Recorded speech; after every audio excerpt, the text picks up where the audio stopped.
Hello and welcome to our Emotionally Healthy Schools podcast series, where we are showcasing and celebrating good practice in some of our Derby City schools.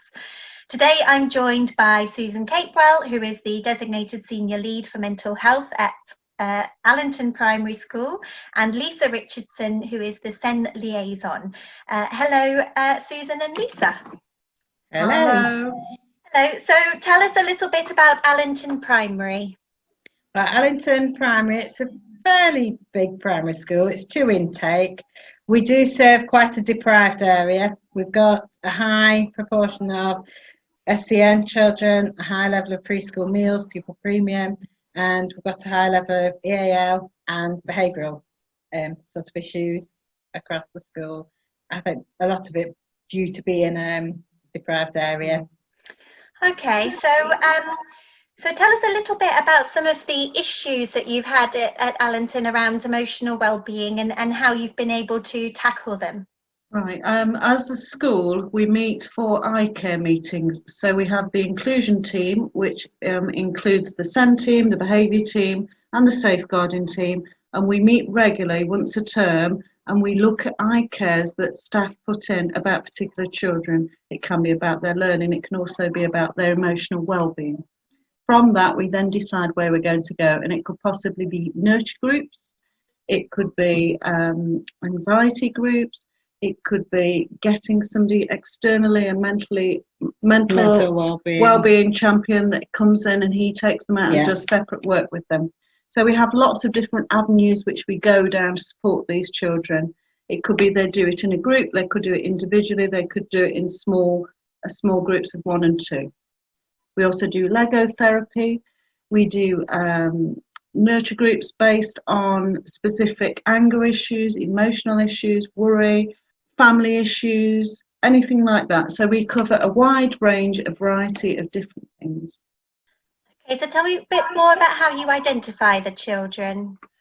Through the eye care system. Yes, so it's a form that the staff from each class, we have a regular meeting every term and they fill out the form, and then it comes to a panel of us and we sit down and we say, right, which one of our teams is going to pick it up and identify what they're going to do with that child. We then return those forms once we've made a decision back to the class teacher so they know what's going to happen.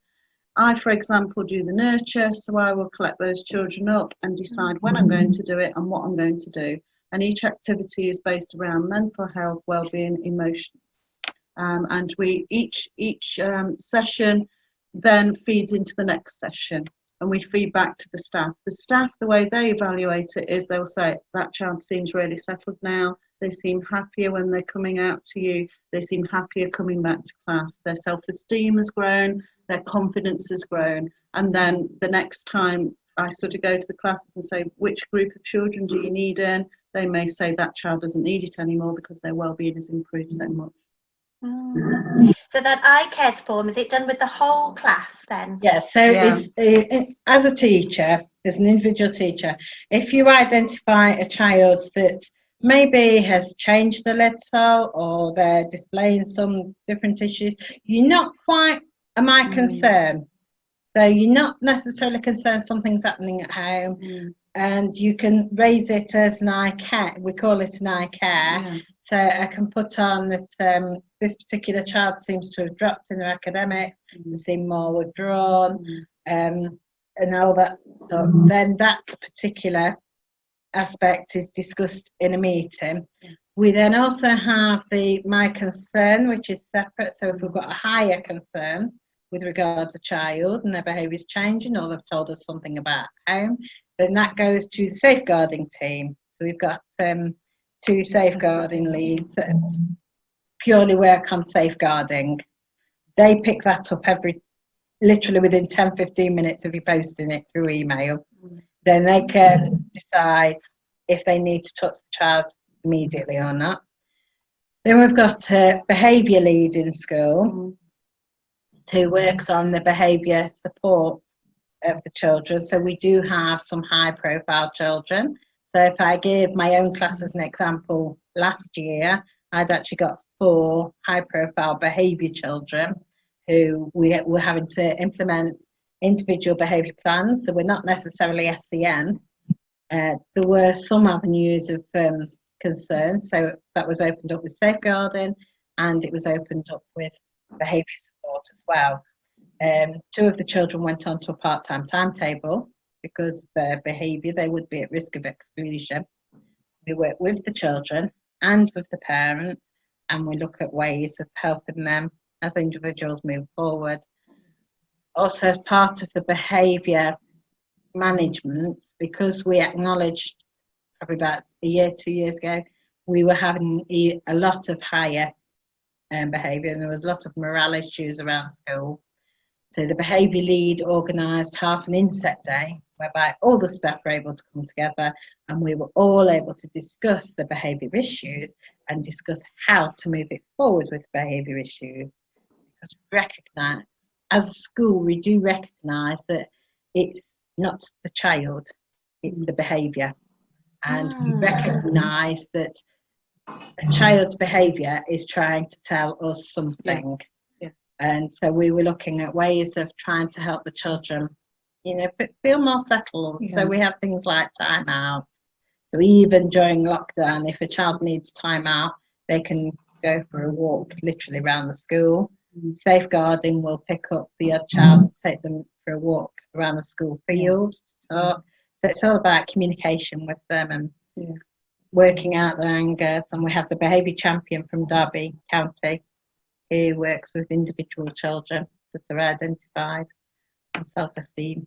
Okay, so we as a school, we regularly have behaviour training as a staff team to help us deal with these children with SEMH and SEND. And as part of that, what we've rolled out this year is we're doing behaviour coaching for particular staff.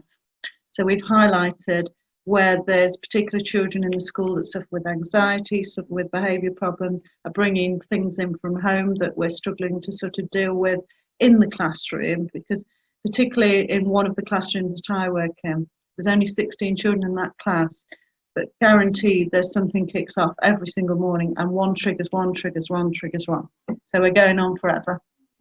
So what's been highlighted is that my particular class needs extra support. So I'm going to be doing particular behaviour training that will target these individuals to help them. And part of that, and other staff throughout the school with their classes as well.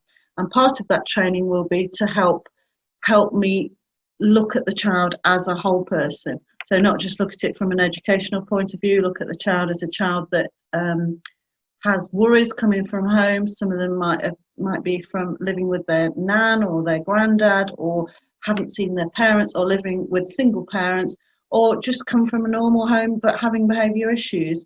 So it's a case of trying to talk together with the behaviour manager about the way I'm going to deal with them, the way I can help them. So as Mrs. Catewell says, it could be a case of in the mornings walking them round, talking to them, asking them how their morning has been, asking them how their weekend's been. We were talking about things to put in the classroom, such as a bubble. Different teachers do have their different strategies, which is really nice. As a school, we are allowed as individual teachers to form our own strategies. So there is a behaviour policy that we all follow, which is like a behaviour ladder, where the children can go up and down the behaviour ladder, but each teacher actually implements it their own way. We put their own slant on it. So for example, I quite often with my class, because I forget to move them up the ladder, because my class is so exceptionally well behaved this year, I've got like the best class ever, so I have to start them at the top of the ladder at the start of the day because I forget to move them up. So I'm having to pick out negatives to move them down because they're so exceptionally good. That wise, you've got another, I know it's a rarity that. Yeah, that's good. There's another teacher who has a wellbeing check-in in the morning. So the children put where they are in their on the wellbeing scale as they're walking through the door and put their names on. The talk of a bubble was something was introduced a couple of years back through Circle Time, about talk bubble, which I've used before with previous class, and children just identify they need to talk. So to be the face of the child, or a photograph of the child, or a name of the child that they could, first thing they come in the morning, they put their name in the bubble, we look at it and we know that that child needs to talk, so we try and grab them as soon as possible. So it's trying to diffuse that anxiety as they come through the door, that they won't be able to talk to anybody, that they've got to just get on with their work. We're looking at the whole child. Another thing we're thinking of is putting a worry box in the room, which will help. So the child might be given time when they first come in. All the children will be given time first thing for a piece of paper given to them on their desk. They don't have to do it. They can do it discreetly, stick it in the worry box. We will find some time, usually towards the end of the day, where I will call them out, have a look at them. If the child wants to talk in front of the group, they can share it with the group. If they don't, we can do it individually.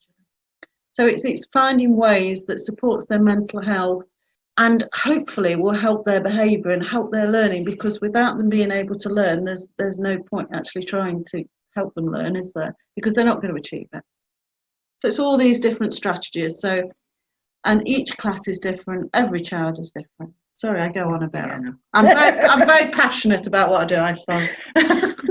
Yeah. We like to get to know the children as a school. We're very good at getting to know the children and understanding them. And all these teams we have in school, such as the behaviour team, the safeguarding, the SEN team, and the staff in general, we all work together. We all communicate very effectively in different ways. So it's good that we have that team, because we understand that the children in this environment do struggle with their mental health, and also the parents, and we're very supportive of them as well. Sounds like you have a very positive way of dealing with behaviour, and it sounds also as though you as individuals have quite good well-being, because we all know that when you can be autonomous and make your own decisions in the way you lead your classroom, that has a really good impact on your mental health. So have you seen any of the wider impacts? Have you noticed what the impact of these implementations have been? Well, we've recently had the parent survey come back, we send out Transform and send out a wellbeing survey to parents as well, which talks about recommendation for the school and how happy they are with school, and it was well over half of every parent. And when the key question that I found really, really interesting was the one, would you recommend this school to other parents? And it was 96% said yes. Wow.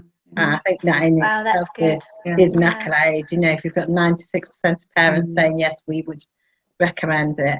I've run parent workshops for wellbeing, and the parents have identified that how much the school does for them. Some parents have spoken about how their children do calm down, because we've got that open, that two-way conversation with them. Children are coming into school late if need be. Yeah.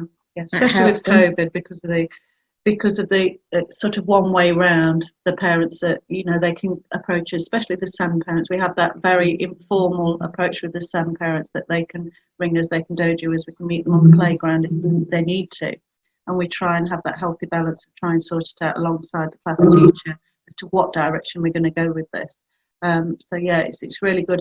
On that survey, I was talking to the SENCO yesterday, and he said that 1% of the SEN children, which basically meant one parent, was not happy with what we were providing, and that was amazing, because they were quite a quarter of the grid. Because we used to have over 70 children with support plans, but now we have over 60, and we've got 6 children with EHCPs, but we've got another 6 going through. So we do tend to attract those SEND children, because we provide, you know, that support. We're very supportive as a school, from the top right down to the bottom of the staff. Thank you, Susan and Lisa, for talking to me today, and thank you to anyone who's listening. All the best.